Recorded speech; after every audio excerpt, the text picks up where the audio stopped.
आजचा आपला विषय आहे. लिहून घ्या सर्वांनी. नीतिमानांच्या जीवनामध्ये देव कसे कार्य करतो हा आपला आजचा विषय आहे. आणि आज आपण हा विषय शिकत असताना पवित्र शास्त्रामध्ये अनेक नीतिमान जे काही लोक आहेत आपल्याला पाहायला भेटतात. ज्यावेळेला आपण उत्पत्तीच्या पुस्तकापासून तर प्रगटीकरणाच्या पुस्तकापर्यंत संपूर्ण पवित्र शास्त्र वाचतो, तर ह्या पवित्र शास्त्रामध्ये असलेले जे काही 66 पुस्तकं आहे, ह्या 66 पुस्तकांमध्ये आपल्याला अनेक नीतिमान जे काही कॅरेक्टर आहे ते पाहायला भेटतात. आणि कशा प्रकारे परमेश्वर देवाने ह्या नीतिमान लोकांच्या जीवनामध्ये कार्य केलं हे आपल्याला त्या ठिकाणी वाचल्यानंतर जे आहे ते समजून येतं. आणि आज हा विषय शिकत असताना नीतिमानांच्या जीवनात देव कसे कार्य करतो शिकत असताना आपण हे समजून घेणार आहोत की फक्त देव पवित्र शास्त्रामध्ये असलेले जे नीतिमान लोक आहे त्यांच्याच जीवनामध्ये कार्य करत होता असं नाही, तर आज देखील आपण जर नीतिमान जीवन जगलं तर आपल्या देखील जीवनामध्ये परमेश्वर देव हा कार्य करू शकतो हे आपल्याला आजच्या वचनातून जे आहे समजण्याकरता मदत होणार आहे. आणि म्हणून आजचा जो विषय आहे अतिशय बारकाईने समजून घ्या. जे काही पॉइंट तुम्हाला सांगितले जातात ते लिहून घ्या आणि जे वचन तुम्हाला सांगितलं जातं ते वाचा, आपल्या पवित्र शास्त्रामध्ये अंडरलाईन करा आणि ते वचन त्या मुद्द्याशी संबंधित नीतिमान व्यक्तीच्या जीवनासंदर्भात काय सांगतं हे समजून घ्यायचं जे आहे ते प्रयत्न करा. मग यातला जो पहिल्या क्रमांकाचा मुद्दा आहे, मुद्दा क्रमांक 1 आपण लिहिणार आहोत. आपला जो विषय आहे तो आहे नीतिमानांच्या जीवनात देव कसे कार्य करतो. याचा जो काही मुद्दा क्रमांक 1 आहे तो लिहा. देव नीतिमानांच्या मार्गाचं रक्षण करतो. मुद्दा क्रमांक 1 लिहा आणि त्या ठिकाणी पुढे टाका. देव नीतिमानांच्या मार्गांचे रक्षण करतो. आणि पवित्र शास्त्र ज्या वेळेला आपण वाचतो, स्तोत्र संहिता अध्याय 1 आणि वचन 6 ज्यावेळेला आपण वाचतो तर अतिशय स्पष्टपणे ह्या ठिकाणी आपल्याला एक जो नीतिमान आहे त्याचा जो काही मार्ग आहे त्याच्या मार्गाचं जे काही रक्षण आहे ते कशा प्रकारे परमेश्वर करतो या संदर्भात काही महत्त्वाच्या गोष्टी त्या ठिकाणी लिहिण्यात आलेल्या आहे. आणि पहा वचन सांगत आहे या ठिकाणी स्तोत्र संहिता अध्याय 1 आणि वचन 6 असं म्हणत आहे, कारण नीतिमानांचा मार्ग परमेश्वराला अवगत असतो, पण दुर्जनांचा जो मार्ग आहे तो नष्ट होतो. आता ह्या ठिकाणी आपल्याला 2 व्यक्ती दिसत आहे आणि त्या 2 व्यक्तींचे जे काही मार्ग आहेत ते देखील दिसत आहे. आणि ह्या दोन्ही मार्गांना घेऊन आपण पाहतो की पवित्र शास्त्रामध्ये लिहिण्यात आलेला आहे. एक जो व्यक्ती आहे जो नीतिमान आहे त्याचा मार्ग आहे आणि एक जो व्यक्ती दुष्ट आहे किंवा दुर्जन आहे त्याचा एक काय आहे मार्ग आहे. पण कोणाचा मार्ग नष्ट होतो किंवा कुणाचा मार्ग हा परमेश्वराला अवगत असतो किंवा माहीत असतो, तर या विषयीचं प्रश्नाचं जे काही उत्तर आहे हे आपल्याला ह्याच 6व्या वचनामध्ये पाहायला भेटतं की जे नीतिमान आहे त्या नीतिमान लोकांचा जो काही मार्ग आहे तो देवाला माहिती आहे किंवा तो देवाला आवडणार आहे. आणि म्हणून त्यांचा तो मार्ग आहे ना त्याचं देव काय करतो संरक्षण करतो. पण देव दुष्टांच्या मार्गाचं संरक्षण करत नाही. दुष्टांचा जो मार्ग आहे तो मुळीच देवाला आवडणारा नाही आणि तो देवाला आवडणारा नसल्या कारणामुळं त्यांचा मार्ग जो आहे तो नष्ट होऊन जातो. पण जो व्यक्ती नीतिमान आहे, जो व्यक्ती धार्मिक आहे, त्या व्यक्तीचा जो मार्ग आहे तो परमेश्वर काय करतो माहिती का, तो सुरक्षित करतो किंवा त्या मार्गाचं परमेश्वर देव जे आहे ते संरक्षण करतो. आणि एक व्यक्ती आपल्याला पाहायला भेटतो की ज्याने नीतिमान जीवन जे आहे ते जगलं किंवा त्याचा जो मार्ग आहे तो परमेश्वराला अवगत असल्या कारणामुळं देवाने त्याच्या मार्गामध्ये त्याचं जे काही संरक्षण आहे किंवा त्याच्या मार्गाचं संरक्षण जे आहे ते केलं. आणि असा व्यक्ती आपल्याला ज्या वेळेला आपण उत्पत्तीचं पुस्तक 12वा अध्याय आपण काढतो तर 1 पासून 4 पर्यंत ज्या वेळेला आपण वाचतो तर त्या ठिकाणी आपल्याला त्या व्यक्ती संदर्भामध्ये पाहायला भेटतं आणि त्या व्यक्तीचे नाव आहे नोहा. त्या व्यक्तीचे नाव काय आहे? नोहा आहे. आणि पहा, अतिशय स्पष्टपणे नोहाच्या मार्गासंदर्भात काही महत्त्वाच्या गोष्टी त्या ठिकाणी लिहिण्यात आलेल्या आहेत आणि त्याच्या त्या मार्गाचं जे काही रक्षण आहे, संरक्षण आहे, ते देखील परमेश्वराने कशा प्रकारे केलं याविषयीची जी काही सखोल जी काही माहिती आहे ती आपल्याला त्या ठिकाणी पाहायला भेटते. आणि बघा, वचन सांगा त्या ठिकाणी उत्पत्तीचं पुस्तक 6वा अध्याय आणि वचन 9 ज्यावेळेला आपण वाचतो आणि उत्पत्तीचं पुस्तक 7वा अध्याय आणि वचन 1 वाचतो तर त्या ठिकाणी असं लिहिलेलं आहे, वचन सांगत आहे, ही नोहाची वंशावळी.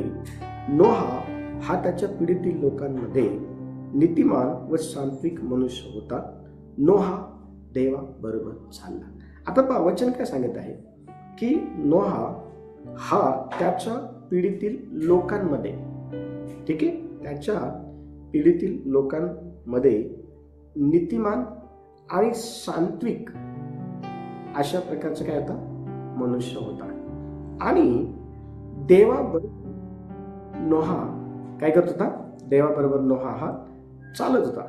आणि वचन 7 आणि त्याचं एक वचन ज्यावेळेला आपण वाचतो तर वचन 7:1 मध्ये देखील आपल्याला नोहाबद्दल काही महत्वाच्या गोष्टी लिहिलेल्या पाहायला भेटतात. असं लिहिलं आहे, मग परमेश्वराने नोहाला सांगितले, तू आपल्या सगळ्या कुटुंबासह तारवात चल, कारण मी पाहिले आहे की ह्या पिढीत तूच माझ्या पुढे नीतिमान आहे. आता बघा, ह्या दोन्ही वचनामध्ये आपण एक महत्वाची गोष्ट पाहत होती ही की नोहा ज्या काळामध्ये राहत होता किंवा नोहा ज्या पिढीमध्ये राहत होता ती पिढी देवाच्या दृष्टीमध्ये चांगली नव्हती. ती जी पिढी आहे ना ती पिढी देवाच्या दृष्टीमध्ये चांगली नव्हती. मग देवाच्या दृष्टीमध्ये काय चांगलं होतं? तर वचन सांगत आहे की नोहा हा देवाच्या दृष्टीमध्ये नीतिमान आणि सांत्विक अशा प्रकारचा केवळ एकच व्यक्ती होता. आणि देवाने ज्या वेळेला नोहाचा नीतिमान जो काही स्वभाव आहे तो बघितला किंवा देवाने ज्या वेळेला नोहामध्ये असलेला जे काही सांत्विकपणा आहे तो बघितला त्यावेळेला देवाने त्याच्या मार्गाचं जे काही रक्षण आहे ते करण्याची आपण पाहतो. ह्या ठिकाणी काय घेतले माहिती का? काळजी घेतलेली आपल्याला पाहायला भेटते. आणि कशा प्रकारे परमेश्वर देवाने जल प्रलयामधून जे आहे नोहाला, त्याच्या 3 लेकरांना, नोहाच्या पत्नीला आणि नोहाचे जे काही सुना आहे ना त्यांना देवाने काय केलं माहिती का? त्या जल प्रलयामध्ये ना त्यांचा नाश होऊ दिला नाही, जल प्रलयामध्ये त्यांना राहू दिलं नाही, तर त्यांच्या मार्गाचं जे काही संरक्षण आहे ते परमेश्वर देवाने केलं. आणि कशा प्रकारे केलं? तर वचन सांगत आहे की परमेश्वर देवाने नोहाला सांगितले की आपल्या सगळ्या कुटुंबासह काय कर? तारवामध्ये चाल. बघा, तारवामध्ये जाऊन नोहा आणि त्याच्या संपूर्ण परिवाराचं जे काही संरक्षण आहे परमेश्वर देवाने त्या दुष्ट पिढीपासून केलेलं आपल्याला पाहायला भेटतं. आता आपण जर नोहासारखं सांत्विक जीवन आपल्या ह्या पिढीमध्ये जर आपण जगू लागलो किंवा आपण नोहासारखं नीतिमान जीवन जर आपल्या ह्या पिढीमध्ये जर जगू लागलो तर परमेश्वर देव हा आपल्या मार्गाचं जे काही संरक्षण आहे, आपल्या मार्गाचं जे काही रक्षण आहे तो करल. कारण त्याला नीतिमान आणि सांत्विकपणे चालणारे जे काही मनुष्य आहेत ते आवडतात. आणि म्हणून परमेश्वर देव हा त्यांना कोणत्याही प्रकारच्या संकटांमध्ये जे आहे राहू देत नाही, तर तो त्यातून निभावण्याकरता त्यांच्यासाठी जशी नोहाकरता उपाययोजना केली तशीच देव त्यांच्यासाठी देखील उपाययोजना करतो. मग आपण ह्या जगामध्ये राहत असताना काय केलं पाहिजे? तर सर्वात पहिली गोष्ट, आपण आपल्या पिढीमध्ये नीतिमान जीवन जगलं पाहिजे. आपण आपल्या पिढीमध्ये सात्विक जीवन जे आहे ते जगलं पाहिजे.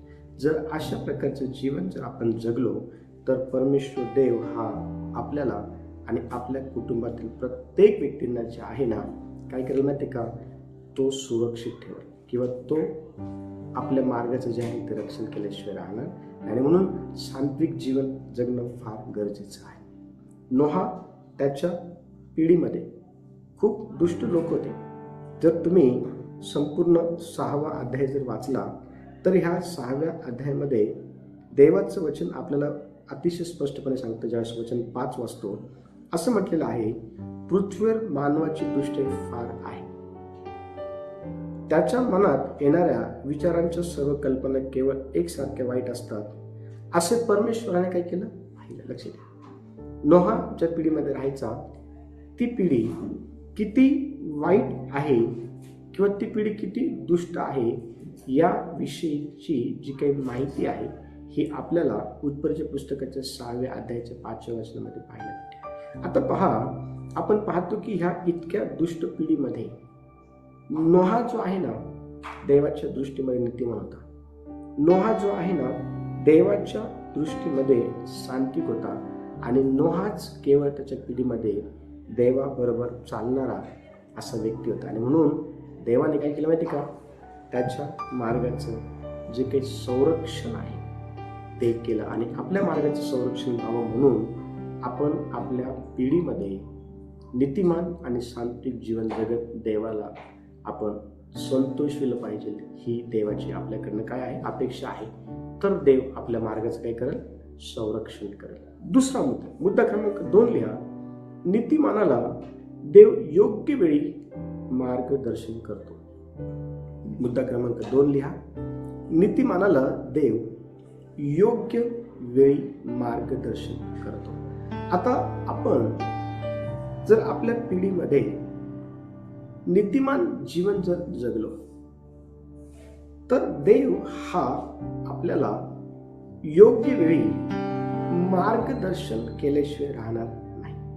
कारण ज्यावेळेस आपण स्तोत्र संहिता 143 आणि वचन 8 ज्यावेळेला आपण वाचतो तर त्या ठिकाणी कशा प्रकारे परमेश्वर देव हा नीतिमानाला योग्य वेळी मार्गदर्शन करतो या संदर्भात काय लिहिण्यात आले ते आपण वाचणार आहोत. स्तोत्र संहिता 143 आणि वचन 8 आपण वाचणार आहोत. आणि वचन 8 या ठिकाणी म्हणत आहे, प्रांतकाळी तुझ्या वात्सल्याचे शब्द मला ऐकू दे, कारण तुझ्यावर माझा भाव आहे.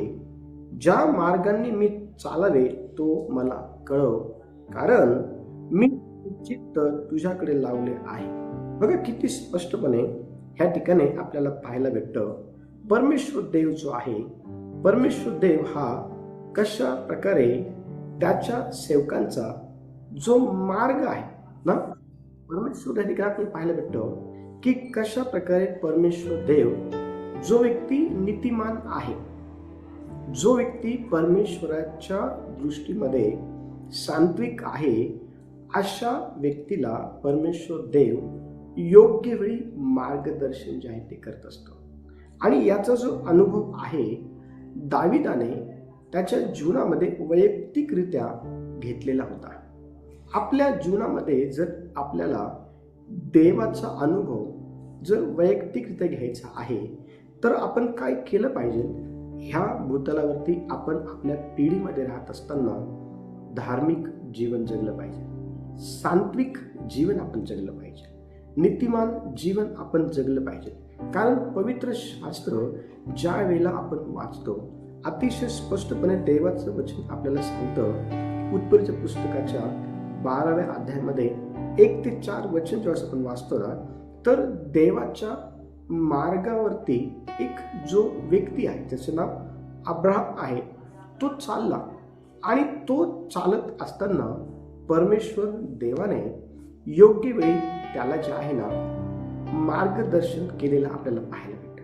आपण ज्या वेळेला उत्पत्तीचं पुस्तक आपण काढणार आहोत, उत्पत्तीचं पुस्तक आपण 12वा अध्याय आपण काढू आणि 1 ते 4 ही वचनं आपण वाचणार आहोत. आणि बघा काय ह्या ठिकाणी परमेश्वर देवाने अब्राहमाला खरंच मार्गदर्शन केलं आहे किंवा नाही हे आपल्याला समजून येईल. आणि बघा कशा प्रकारे ते केलं आहे आणि का ते केलं आहे हे देखील आपल्याला समजेल. वचन सांगत आहे, परमेश्वराने अब्राहमाला सांगितले, तू आपला देश, आपले नातेवाईक व आपल्या बापाचे घर सोडून मी दाखवल त्या देशामध्ये जा. लक्ष द्या, आता हे अब्राहमाला कोण सांगत आहे? कोणी मनुष्य सांगत नाही. स्वतः आकाश आणि पृथ्वीचं निर्माण करता जो एकमेव परमेश्वर आहे तो ह्या ठिकाणी अब्राहमाशी बोलत आहे.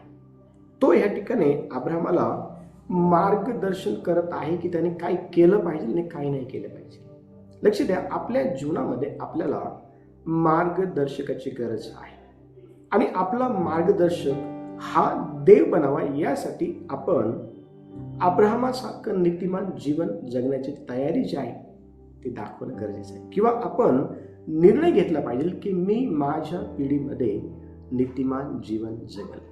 आपण निर्णय घेतला पाहिजे की मी माझ्या पिढीमध्ये पवित्र जीवन जगेल. आपण निर्णय घेतला पाहिजे की मी माझ्या पिढीमध्ये सात्विक जीवन जे आहे ते जगेल. आणि अशा प्रकारचे निर्णय घेत जर आपण देवाबरोबर चाललो तर देव आपल्याला अब्राहमाला जसं त्याने मार्गदर्शन केलं तसं तो आपल्याला मार्गदर्शन करतो. आणि बघा परमेश्वर देव त्याला म्हणत आहे वचन 2 मध्ये, मी तुझ्या पासून मोठे राष्ट्र निर्माण करेल, मी तुला आशीर्वाद देईल, तुझं नाव मी मोठे करेल, तू आशीर्वादित होशील, तुझे जे अभिष्ट चिंततील त्यांचे मी अभिष्ट चिंतेल, तुझे जे अनिष्ट चिंततील त्यांचे मी अनिष्ट करेल, तुझ्याद्वारे पृथ्वीवरील सर्व राजे, सर्व कुळे जे आहे आशीर्वाद होतील.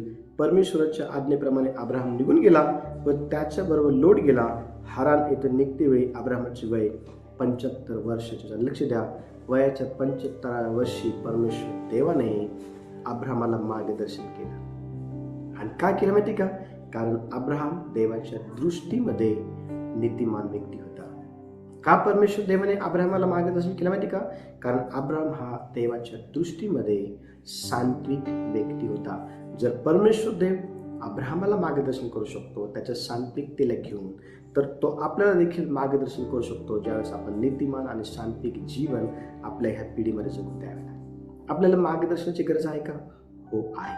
मग कोणाकडनं मार्गदर्शन घ्यायचं? वचन सांगतो, आकाश आणि पृथ्वीचं निर्माण करता यापासून आपल्याला मार्गदर्शन मिळतं, यापासून आपल्याला सहाय्य प्राप्त होतं, यापासून आपल्याला जे आहे एकमेव मदत जी आहे ती आपल्याला मिळते. आणि म्हणून ह्या दिवसांमध्ये आपण काय केलं पाहिजे?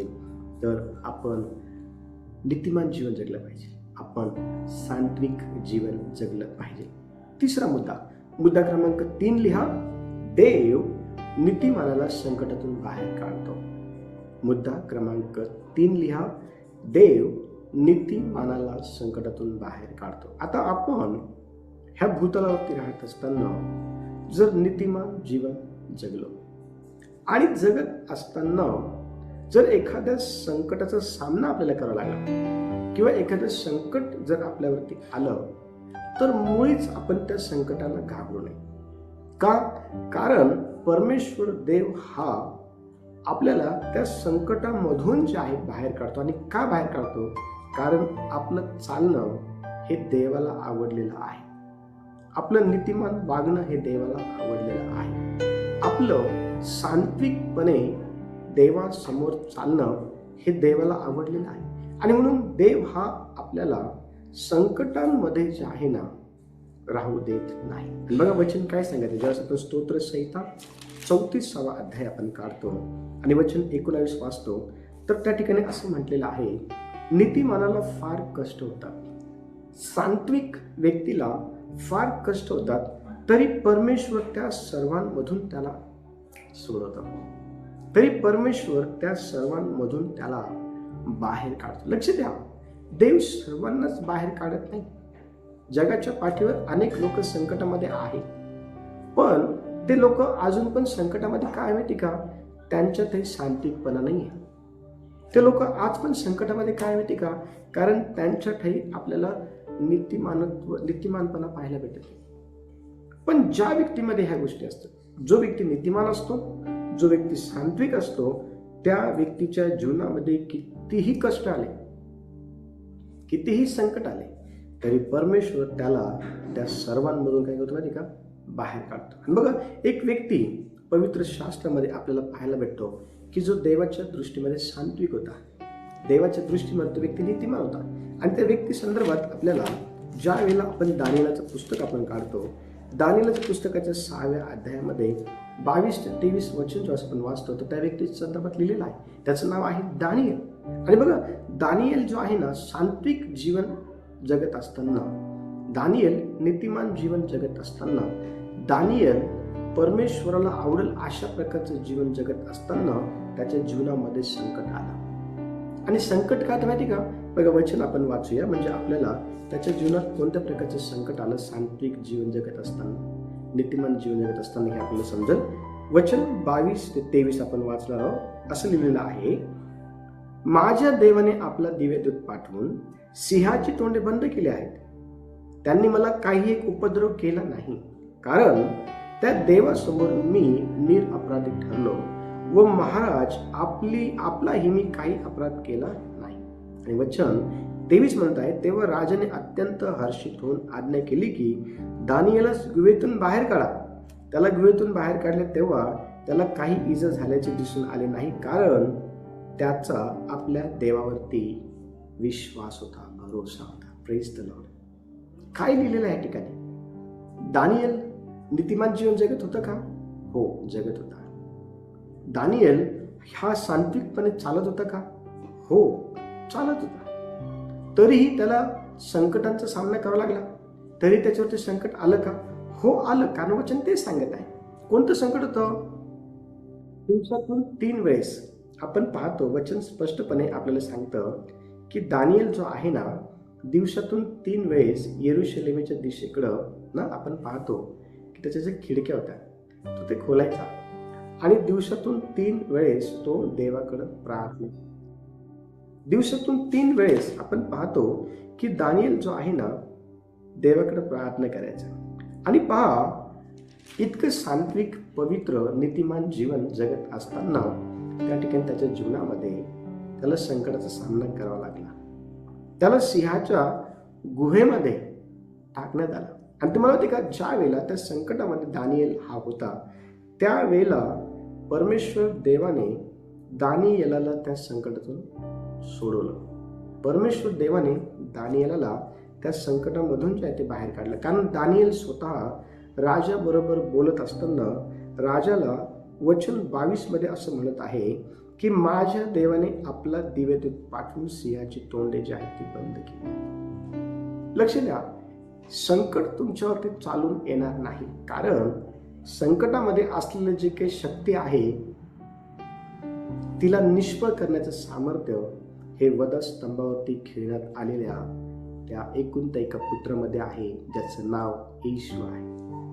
ज्या वेळेला आपण परिसंच कृत्य 4था अध्याय आणि वचन 12 वाचतो ना, तर वचन स्पष्टपणे सांगतं की दुसरं कोणतंच नाव नाहीये, दुसरं कोणतंच जे नाव आहे ना ते नाहीये. कारण ज्या वेळेला आपण प्रेषित 4:12 आपण वाचतो, तर प्रेषित 4:12 मध्ये अतिशय स्पष्टपणे त्या ठिकाणी हे लिहिलेलं आहे. आपण वचन वाचणार, बघा वचन काय सांगत आहे, आणि तारण दुसऱ्या कोणाकडून नाही, जेणेकरून आपले तारण होईल असे दुसरे कोणतेही नाव आकाशाखाली मनुष्यामध्ये दिलेलं नाहीये. एकाच नावामध्ये सोडवणूक आहे, एकाच नावामध्ये बचाव आहे, एकाच नावामध्ये तारण आहे, एकाच नावामध्ये चमत्कार आहे, एकाच नावामध्ये संकट गुडघे टेकतात. आणि ते नाव आहे येशू. ते नाव आहे येशू. ज्या वेळेला आपण सात्विक जीवन जगू लागतो, ज्या वेळेला आपण पवित्र जीवन जगू लागतो, ज्या वेळेला आपण देवाला आवडेल अशा प्रकारचं जीवन आपल्या पिढीमध्ये जगू लागतो, त्यावेळेला आपल्या जीवनामध्ये कोणतंही संकट येऊ द्या, कोणतंही संकट येऊ द्या, त्या संकटाला आपल्या जीवनामध्ये निष्फळ करण्याचं सामर्थ्य किंवा निष्फळ करण्याचं काम जे आहे ना, देव करतो. म्हणून चिंता करू नका, हताश होऊ नका, निराश होऊ नका. जीवनामध्ये कितीही उतार चढाव आले, सात्विक जीवन जगणं सोडू नका. जीवनामध्ये कितीही संकटांचा सामना करावा लागला, पवित्र जीवन, नीतिमान जीवन जगणं सोडू नका. ह्या ठिकाणी सात्विक जीवन जगत असताना तो त्या जीवनापासून परावृत्त व्हावा म्हणून त्याला षडयंत्र करून सिंहाच्या गुहेमध्ये टाकण्यात आलं. पण त्याने सात्विक जीवनाचा त्याग केला नाही. त्याने सात्विक जीवनापासून आपलं जे मन आहे ते वळवलं नाही. लक्ष द्या, सात्विक जीवन ज्यावेळेला आपण जगतो ना, त्यावेळेला परमेश्वर देव आपलं संरक्षण करत असतो. आणि आपलं संरक्षण व्हावं चर्च म्हणून आपण सात्विक जीवन जगण्याचा निर्णय जे आहे ते घेतला पाहिजे आपल्या जीवनामध्ये. प्रतिदिन लक्ष द्या, देवाला आपलं जीवन आवडलं की देव हा चमत्कार करत असतो. पुढचा मुद्दा क्रमांक 4 लिहा. मुद्दा क्रमांक 4, नीतिमानांचा मार्ग प्रकाशासारखा अधिक उजळ होत जातो. मुद्दा क्रमांक 4 लिहा. नीतिमानांचा मार्ग प्रकाशासारखा अधिक उजळ होत जातो. आता आपण जर नीतिमान जीवन जगलं तर आपलं नीतिमान जीवन जगणं हे अधिक आणि अधिक प्रकाशित जे आहे करण्याचं काम परमेश्वर देव करत असतो. कारण देवाला ह्या जगामध्ये असणारे जे काही लोक आहेत ज्यांना देवाविषयी माहिती नाही, आपण जेव्हा शुभवर्तमानाचं पुस्तकं वाचतो तर शुभवर्तमानामध्ये असं लिहिलेलं आहे की अंधारात बसलेल्या लोकांनी मोठा प्रकाश पाहिला. आज ह्या जगामध्ये तो प्रकाश आपण आहोत. येशू स्वतः म्हणतो, जोपर्यंत मी जगामध्ये आहे तोपर्यंत मी जगाचा प्रकाश आहे. पण आता येशू ह्या जगामध्ये नाहीये. मग जगामध्ये कोण आहे? तर आपण आहोत. वचन सांगतं की तुम्ही जगाचा प्रकाश आहात. देवाने आपल्याला प्रकाशाची उपमा का दिली आहे? अशासाठीच की अंधारात बसलेल्यांनी तो पाहावा आणि त्या प्रकाशामध्ये द्या. लक्ष द्या, प्रकाश कोण आहे? येशू स्वतः आहे. आणि वचन सांगते या ठिकाणी की आपला जो मार्ग आहे हा जास्तीत जास्त प्रकाशासारखा उजळ व्हावा म्हणून परमेश्वर देव आपल्याला काय करतो माहिती का? आपल्याला परमेश्वर देव जो आहे मोठ्या प्रमाणामध्ये उपयोगात आणत असतो. आणि ज्यावेळेस आपण नीतिसूत्रे याचा 4था अध्याय आणि वचन 18 वाचतो ना, तर त्या ठिकाणी कशा प्रकारे जो नीतिमानांचा मार्ग आहे प्रकाशासारखा अधिक आणि अधिक उजळतो या संदर्भात नीतिसूत्रिका, ज्याचं नाव शलोमोन आहे, शलोमोन राजा, तो काय म्हणते पहा. वचन सांगत आहे 4था अध्याय आणि वचन 18 आपण वाचूया. वचन म्हणत आहे, परंतु नीतिमानांचा मार्ग मध्यानापर्यंत उत्तर वाढणाऱ्या उदय प्रकाशासारखा आहे. Praise the Lord. जर आपण नीतिमान जीवन जगलो तर त्या नीतिमान जीवन जगण्याच्या द्वारे आपण परमेश्वर काय आहे हे लोकांना दाखवत असतो, लोकांना सांगत असतो, लोकांना आपण ते शिकवत असतो. आणि हे जास्तीत जास्त लोकांना कळावं म्हणून परमेश्वर हा आपला जो काही नीतिमानाचा जो मार्ग आहे, त्याचा जो काही प्रकाश आहे, तो अधिक आणि अधिक मोठा आणि मोठा करत असतो. आणि तो प्रकाश जितका मोठा होतो तितकं जास्त स्पष्टता जी आहे ना ती आली आपल्याला पाहायला भेटते. बघा तुम्ही जुन्या काळामध्ये, आता हल्ली आहे की नाही माहिती नाही, पण एक कंदील असायचा आगल दिव्याचा, एक 20-1 रुपयाला तो भेटायचा. आणि आणल्यानंतर काचेचं कंदील असायचं, त्याला ते दोरी बांधली आणि मग त्याला माचीस लावली की तो जळायचा. थोड्या वेळाने मग त्याला कमी जास्त करता यायचं. जास्त केला की मोठा प्रकाश व्हायचा आणि कमी केला की मग प्रकाश कमी होऊन जायचा. लक्ष द्या, आपल्या जीवनामध्ये आपण जर नीतिमान जीवन जगत राहिलो, सात्विक जीवन जगत राहिलो, तर आपला जो प्रकाश आहे ना हा मोठा होत जाईल. आणि मोठा झालेला प्रकाश हा अनेक लोकांना तारण्याचा मार्ग दाखवण्याचं कारण ठरलं.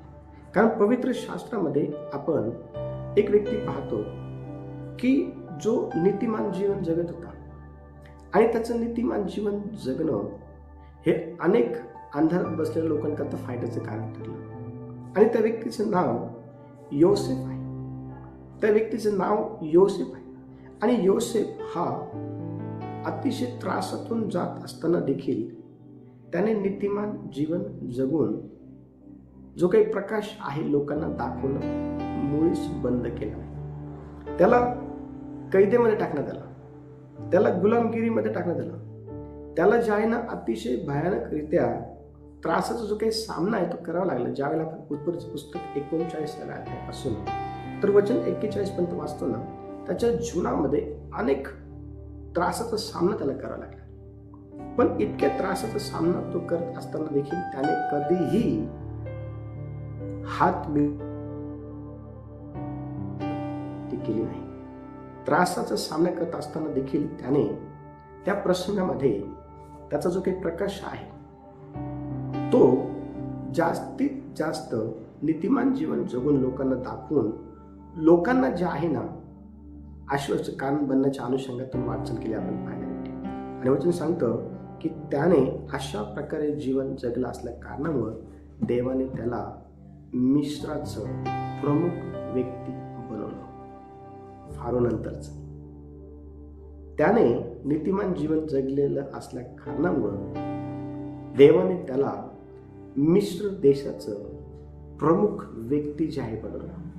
जर आपण आपल्या पिढीमध्ये जर नीतिमान जीवन जगत त्रासाचा सामना करत असताना देखील जर आपला प्रकाश लोकांसमोर जर टाकला तर लक्ष द्या, त्या प्रकाशामुळं अनेक लोकांकरता जे आहे ना आपण आश्वासक कारण ठरणार. योसेफ हा त्याच्या काळच्या लोकांकरता आश्वासक कारण ठरला.